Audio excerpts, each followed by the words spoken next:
à tous, comment allez-vous aujourd'hui? On se retrouve pour une nouvelle vidéo et on va parler de Madame derrière moi. On va enfin discuter donc de cette machine que j'ai eue fin juillet 2021. Donc maintenant ça fait un peu plus de 6 mois que je l'utilise. Et donc je voulais vous faire un petit récap de pourquoi, donc d'où j'arrive, pourquoi je l'ai choisi et qu'est-ce que j'en pense 6 mois après. Spoiler alerte, j'en suis dingue. Voilà, donc d'où j'arrive, etc. Donc, pour ceux qui sont là depuis le début, en gros, je couds depuis 5 ans. J'ai eu une pause de 2 ans pendant que j'ai eu mon fils parce qu'on a fait des travaux. J'ai eu mon fils, bon voilà. Bref, une histoire de vie un petit peu compliquée à ce moment-là. Donc, j'ai arrêté de coudre et de tricoter totalement. J'ai repris à tricoter donc en novembre-décembre 2020. Et j'ai repris à coudre en décembre, oui, parce que j'avais fait une robe de Noël, donc en décembre 2020 aussi. J'étais avec une Singère tradition, je sais plus exactement, je vous mettrai ici. Donc une mécanique premier prix que ma maman m'avait offert, qui faisait très bien le job. Et sauf que quand je me suis mis à coudre un peu plus intensément, elle s'est mise à bugger et j'étais pas satisfaite des finitions et compagnie. Quand j'allais chez ma maman où je travaille en fait, donc je travaille pour l'entreprise de mes parents, bref, et donc le bureau se trouve chez eux, donc je profitais pendant mes pauses de la machine de ma maman. Ma maman a une Brother Innovis 900 peut-être, quelque chose comme ça. Donc j'utilisais sa machine qui est donc brodeuse et machine à coudre, donc qui est une électronique. Donc j'avais déjà l'habitude d'une électronique et j'avais l'habitude d'une mécanique à la maison. La Singère, je trouve qu'elle est très bien pour débuter. Mais quand on veut arriver à une finition un peu plus poussée, à certaines choses, voilà, on se retrouve vite limité. J'avais donc le point droit, le point zigzag classique. J'avais la boutonnière mais en 4 temps. Et j'avais quoi d'autre J'avais quoi d'autre Ben, je crois que c'est tout. Oui, après j'avais d'autres petits points. Si j'avais un point imitation feston, on pouvait faire des festons avec. Mais voilà, bon voilà. J'avais quelques points. Voilà, pour une machine, pour si vous souhaitez juste faire des ourlets ou vous lancer en couture, elle est très bien. Après voilà, quand on veut une certaine qualité, ça devient plus compliqué. Donc, et elle s'est mise à bugger. Elle avait des problèmes, c'est qu'elle ne prenait plus quand elle piquait, elle n'allait plus chercher le fil de la canette, malgré que ce soit bien fait et tout. Je l'avais amené à ma maman qui voilà, est plus expérimentée que moi là-dessus. Elle l'avait nettoyé intégralement, regardé, etc. Elle s'était remise à fonctionner, puis après elle a replanté. Il faudrait que je l'amène chez Singère. Je pense que je vais l'amener chez Singère en réparation. Et après je pense que je vais la vendre parce qu'au final depuis 6 mois que j'ai la PFAF, je ne l'ai pas ressortie. Et c'est vrai que ben voilà, je pense que je n'en aurai plus utilité, donc je pense que je vais la vendre. Mon choix, j'avais de grosses hésitations parce que je connaissais donc la Brother de ma maman où j'étais habituée, que j'aimais beaucoup. Donc je m'étais dit, Brother, est-ce que tu repars sur Singère? Quoi choisir? J'avais entre temps acheté, donc je regarde là ce que j'ai ma surjeteuse qui est la Juki. Vous avez des vidéos, hein, je vous mets le petit. Mais vous avez des vidéos qui parlent de la Juki, donc voilà. Je savais... Voilà, j'avais pas d'idée, donc j'ai regardé beaucoup de choses. Et je suis notamment tombée sur le site de Artezan. Vous savez que Artezan pour moi c'est un peu le Graal, ma ligne directrice. Voilà, je lis leur journal de bord, tout ce qu'ils font. Et je suis tombée donc sur la PFAF Ambition 620. Donc vous avez la 610 et la 620. La 620 donc est turquoise, la 610 est bleu marine, je dirais. Et donc voilà, mon choix donc s'est mis à hésiter entre les deux. Donc qu'est-ce qui m'a attiré sur celle-ci? On va pas se le cacher, le design est hyper sympa. J'avais vu les Husqvarna aussi, clairement, budget totalement hors budget. Singère, voilà, j'étais un petit peu... ouais, j'étais comme un petit peu refroidie, j'avais pas accroché avec Singère au final. J'étais les derniers modèles, voilà, ce mois, donc la priorité c'est que je voulais une électronique et clairement, voilà, je voulais plus de mécanique, je voulais une électronique. Et c'est vrai que, voilà, les autres m'appelaient pas. Quelles sont les autres marques que j'ai regardées Non, mais je crois que c'est les principales marques que j'ai regardées. Donc mon choix s'est porté sur les Pfaff. Donc après j'ai fait un gros comparatif, mais ça a duré pendant 3 mois, 3-4 mois, hein, parce que c'est quand même un budget conséquent. Hein. Il faut savoir que celle-ci, elle coûte, moi je l'ai achetée sur le site Coudre et Broder, elle est dans les 850 € de tête. Voilà, c'est quand même un budget, hein. C'est pas les plus chers, mais c'est pas les moins chers non plus. Donc je suis partie là-dessus. Donc j'ai beaucoup comparé là, donc la 610 et la 620. Qu'est-ce qui diffère entre les deux têtes? Il y avait le fait que sur celle-ci, alors hop, sur celle-ci on a tout un alphabet en fait. On a un alphabet qu'on peut créer, etc. Donc il y avait ça qui différait, il y avait le point d'arrêt automatique, je crois, qui différait entre les deux. Et je crois que c'est tout. Oui, je crois que c'est tout ce qui diffère entre les deux. Et puis il y avait un petit peu plus de points sur celle-ci. Donc moi l'alphabet m'intéressait parce que j'ai un enfant, donc je me dis quelquefois pour noter ces serviettes à la cantine, je me suis dit ça n'a pas besoin d'être très très beau, je vais pas les broder à la main. Bon, je pourrais demander à ma maman de les broder à la machine. Mais voilà, quelquefois quand on a un truc express à faire, ça peut être plutôt pratique. Donc voilà, donc j'étais partie sur celle-ci. Pourquoi avoir choisi les Pfaff? Tout simplement parce qu'en fait à l'arrière ici, alors vous allez le voir ici, il y a un petit truc noir qui s'enlève, vous voyez, là je l'ai remis, voilà, ça c'est ITE. Bon, c'est une technologie Pfaff qui fait que en fait vous avez un deuxième pied supplémentaire qui entraîne les tissus. Ça, je tiens à vous dire que c'est la vie. Donc vous avez les griffes d'entraînement, hein, sur une machine qui entraîne le tissu. Et vous avez en plus ça. Et franchement, vous pouvez coudre tout et n'importe quoi. Vraiment, il n'y a pas photo. Des tissus les plus fins, des mousselines, des trucs comme ça. Moi avant, je n'osais pas les coudre. Maintenant, ça me fait absolument plus peur. Je les couds sans souci. J'ai cousu, ceux qui me suivent régulièrement, vous savez, j'ai cousu la robe Sega en mousseline. Clairement, ça passe tout seul. Je me suis pas posé une seule fois la question de est-ce que ça va passer, est-ce que ça va pas passer. Ça passe. Le tissu est pris tranquillement, on n'a pas besoin de se prendre la tête et tout. Je le laisse tout le temps enclencher. Excuse-moi. Je le laisse tout le temps enclencher. Je suis malade, hein, donc vous l'entendez à ma voix, c'est un peu compliqué. Donc je suis désolée, je vais devoir boire en même temps. Je laisse tout le temps enclencher, peu importe le tissu, hein, même si c'est des tissus qui n'ont pas besoin. Ça aide toujours, ça l'entraîne et tout. Franchement, c'est super bien. Il y a pas mal de griffes d'entraînement aussi. Ce qui est bien, c'est qu'on peut les activer, les désactiver. Moi, je pouvais pas sur ma singère. Qu'est-ce que j'aime beaucoup aussi? Elle est belle. Elle est belle. Non, il y a plein de points. Il y a plein de points décoratifs, etc. Vraiment, elle est très chouette. Qu'est-ce que je me sers beaucoup aussi dessus? Il y a les points décoratifs. Il y a tout ce qui est boutonnière automatique. Ça, c'était un minimum pour moi. Donc, à chaque fois, j'allais les faire sur la broseure de ma maman. Et ça, c'était vraiment le minimum. Moi, il me fallait les boutonnières automatiques. J'aime faire des chemises, des choses comme ça. Donc, il me le fallait. Gros plus aussi de cette machine, c'est ici. L'espace que vous avez entre là et là. Habituellement, vous voyez où je mets ma main, vous avez à peu près ça dans les autres machines. Là, vous avez vraiment un grand espace. Je vous assure, je viens de faire mon IAM pattern. À un moment, j'ai dû passer vraiment l'épaisseur du manteau. Vous la passez largement dans cet espace-là. C'est vraiment génial. Elle passe super bien, on s'embête pas. Il y a vraiment un grand espace de travail. Moi, par contre, faut que je vois si j'échange pas mes deux machines de place parce qu'au final, c'est moins pratique qu'ici, j'ai pas assez de débord. Ou je la décale, faut que je regarde comment faire ça, mais sinon c'est génial vraiment, ce grand espace pour pouvoir travailler. Elle a donc un écran, hop, vous voyez, donc je vous l'allume, ici pareil,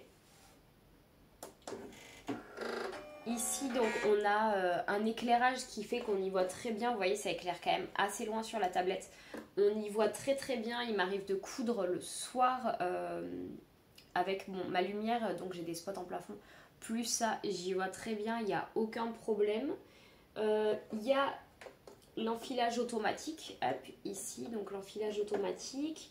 Qu'est-ce que je peux vous montrer d'autre? La petite canette se trouve ici, donc gros point positif, c'est les mêmes canettes que sur ma singère, donc c'est parfait. Je vais poser mon thé pour pas en mettre partout, pour continuer à vous montrer. Je vais essayer de vous rapprocher. Hop. vous y verrez mieux comme ça. Hop là. Donc, comme je vous disais, donc là vous avez l'enfilage automatique. Ben ça clairement, on se dit que ça peut être inutile, mais pour les petits yeux avec la fatigue, c'est plutôt sympa. Donc ici vous avez le bouton marche arrêt. Vous avez le bouton marche arrière. Alors Marie, on en discutait hier soir, elle trouve que ce bouton est peut-être mal placé parce que quand elle coud, elle a tendance vite à appuyer dessus. Moi clairement j'ai pas ce souci là, mais voilà, je préfère vous le dire. Ici donc on a le coupe-fil automatique, ça c'est la vie hein, pour moi. Ici c'est pour choisir donc de laisser l'aiguille enfoncée. Ça c'est une option que j'aime beaucoup sur la brosseur de ma maman. Automatiquement quand elle s'arrête, elle reste en position basse. Moi je l'enclenche tout le temps, je sais que j'aime bien, ça me bloque le tissu, etc. Donc ici vous avez toute la liste de points. Ici vous avez votre petite canette de fil que vous pouvez laisser coucher ou debout. Moi j'aime bien la redresser. Après elle reste à peu près comme une machine basique hein. Ici vous montez en fait la vitesse de la machine. Hop, ici vous avez donc un petit coffret et donc la machine est livrée avec donc pour les boutonnières le petit outil magique pour faire les boutons. Là j'ai le pied 0A, donc lui c'est le point droit. Après vous avez pour les fermetures, vous avez celui-ci. Ah tiens, je me rappelais plus qu'on l'avait, j'ai jamais utilisé. Vous avez aussi après deux autres qui servent pour tout ce qui est point fantaisie. Donc par exemple pour vous montrer, elle est assez intuitive je trouve. Alors moi je vous avoue que j'ai commencé direct à coudre avec et en fait c'est au fur et à mesure où j'ai besoin d'un peu plus de comment dire, quand il me manque une technique en fait c'est là que je me dis ah mince il me faudrait ça et tout, que je vais chercher. Donc en fait quand vous appuyez sur le petit i ici, hop, vous voyez il y a des choses qui s'affichent, ça vous dit le pied de biche qu'il vous faut, s'il faut les grilles, et en fait après vous pouvez régler. Donc ici vous voyez je peux régler donc mes longueurs de points. Hop, bon on peut pas. Par exemple si je mets un autre point, on va choisir 48 par exemple. Vous voyez donc là ça me met que il me faut un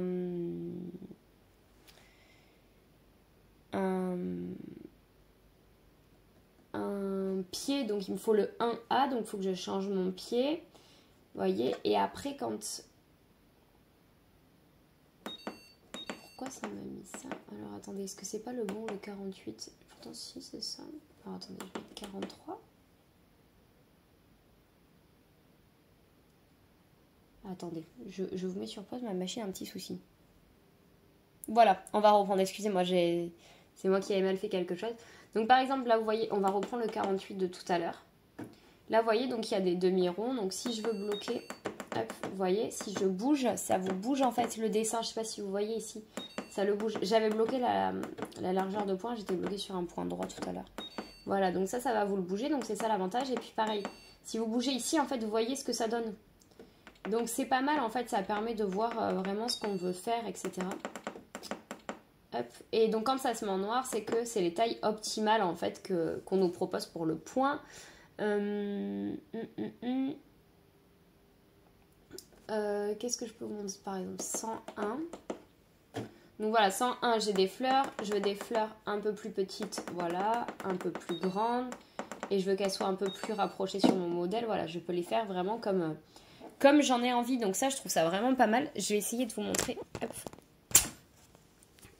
Vous voyez donc tous les points que vous pouvez trouver. Donc il y a quand même une multitude de points. Donc là vous avez en gros les points les plus basiques. On a notamment un point d'œillet, je trouve ça hyper sympa. Donc toutes les boutonnières. Après on a des points un peu plus déco. Et puis voilà, on a différents points. Puis on a des points vachement plus décoratifs qui sont très très chouettes. Donc voilà. Qu'est-ce que je peux vous dire d'autre à part qu'elle est géniale. Mais ça je pense que vous l'avez compris. Hop, je vais vous remontrer ma tête. Je vais remettre un peu plus droit. J'espère que je vous aurais pas donné le tournis dans cette vidéo. Voilà, après elle est vraiment bien. Moi ce que je remarque c'est que je peux me permettre de coudre des tissus plus techniques. Donc tout ce qui va être mousseline, viscose. Alors viscose c'est pas forcément très technique, mais tout ce qui est mousseline, vraiment quand je vous parle de la mousseline, est-ce que j'ai pas une chute par là? Non. j'en ai pas, mais vraiment comme dans mon manteau Ayam Pattern, c'est vraiment la mousseline. C'est ce qu'on appelle chiffon chez Driesenstoffen, c'est ce que j'ai acheté. C'est vraiment très très fin, très fluide, vraiment la mousseline. L'avantage, c'est que je peux me permettre de coudre ça, il n'y a aucun problème, je ne m'embête pas, ça passe tout seul. J'ai gagné en termes de finition aussi, les finitions sont beaucoup plus belles qu'à la mécanique. Je vois même les finitions par rapport à la Brother de ma maman, bon, qui est plus vieille, mais les finitions sont quand même beaucoup plus jolies. Je peux faire de très belles boutonnières, voilà, les finitions sont dingues, je trouve. En confort aussi, niveau bruit, elle est très peu bruyante. Qu'est-ce que je peux vous dire d'autre Alors, une des choses qui m'a surprise, c'est le point arrière. Quand vous faites votre marche avant, quand vous appuyez sur le point arrière, ça fait d'abord un point en avant, puis ça part en arrière. Ça, c'est quelque chose qu'il faut savoir, ça peut être un peu perturbant au début. Moi, je pensais qu'elle avait un défaut et en fait, non, j'ai compris que non. Qu'est-ce que je peux vous dire d'autre?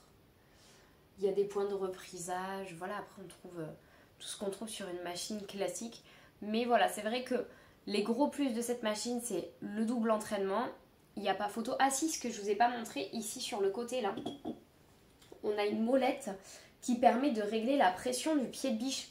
Je trouve ça génial, notamment quand je fais de la mousseline sur mousseline, donc c'est très fin, donc je mets mon pied de biche à appuyer plus, ce qui me permet d'avoir un meilleur entraînement. Ou quand on a un tissu vraiment délicat où on veut faire attention, ben on peut faire plus attention. Derrière ici, là, il y a une molette. Ah oui, non, il faut que j'enlève le bras libre. Et il y a un cran en fait où vous pouvez enlever les grilles d'entraînement aussi, les griffes d'entraînement. Voilà, après on peut, donc ici on peut créer une suite d'alphabets, donc en fait on choisit son alphabet. Ah oui, non, c'est pas grave. Hop. Je sais plus comment on choisit. Vous voyez le truc que j'utilise quasiment jamais. Mais voilà, on peut choisir son... Je crois que c'est là peut-être. Non, bon, je sais plus. Voilà, on peut choisir son alphabet. Comme je vous dis, elle a tellement de trucs qu'en fait j'ai toujours le guide à côté de moi en me disant bon, je vais chercher ça, il me manque ça, je vais chercher ça. Après, vu que la plupart du temps j'utilise j'utilise les points et les petites billes. Donc comme je vous ai dit, vous appuyez, ça vous dit ce qu'il faut faire. Voilà, elle est très très bien là-dessus. Moi, si je peux vous conseiller, c'est l'acheter chez Coudre et Broder parce que c'est une des moins chères. Alors pareil, j'avais fait tous les sites. Pendant le Black Friday, elle a été vachement moins chère sur Coudre et Broder. En général, vous la commandez, vous la recevez 48 heures plus tard. Je crois que ça a été un truc comme ça. Je l'ai reçue super rapidement par transporteur. C'était très bien calé, pas de soucis particuliers, très bien. Je l'ai reçue très bien. Qu'est-ce que j'ai eu d'autre? Je réfléchis. Avec Coudre et Broder, pendant un temps, ils mettaient pour une valeur de 50 € des fils. Moi, j'avais eu un bon d'achat s'il n'y avait plus les fils. Je ne sais pas ce que c'est actuellement. Mais vraiment, c'est un site où vous pouvez y aller les yeux fermés.